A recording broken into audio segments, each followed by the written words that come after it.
In reflecting more deeply on the distinction between belief and faith, I began asking myself another question, one that seemed especially relevant. What happens when someone who holds strong faith is confronted with doubt, either from within or from someone else? I've come to believe that how doubt is handled may reveal just as much as what is believed in the first place. For many people, faith is not just an idea, it's an identity. It's a source of safety, structure, and certainty. And so when that faith is questioned, even gently, it can feel less like an intellectual exercise and more like a personal threat. In those moments, I've noticed something curious. The emotional discomfort often doesn't stay contained. It gets projected outward onto the person or group introducing the doubt. Suddenly, the one asking the question is labeled as divisive. The one offering an alternative view is seen as intolerant.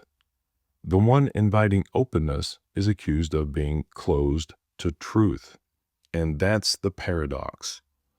What might actually be an invitation to dialogue becomes perceived as an attack on identity. And in that reflexive defensiveness, something flips. The discomfort of inner tension becomes external blame.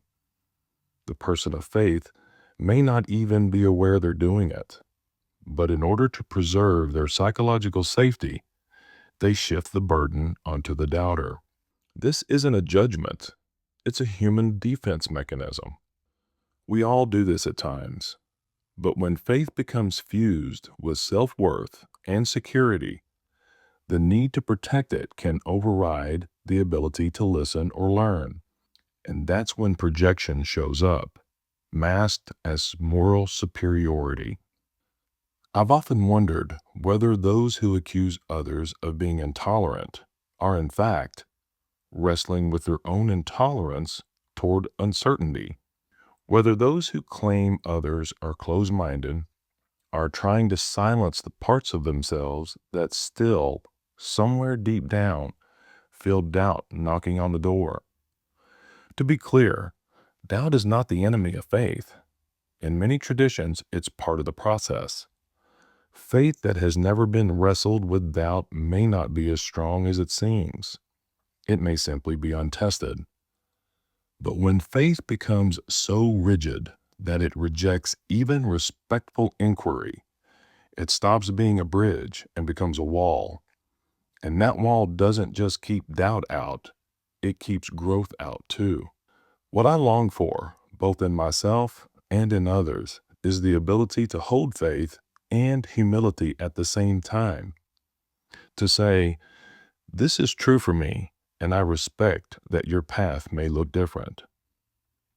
My faith is strong, but not so brittle that it shatters in the face of questions.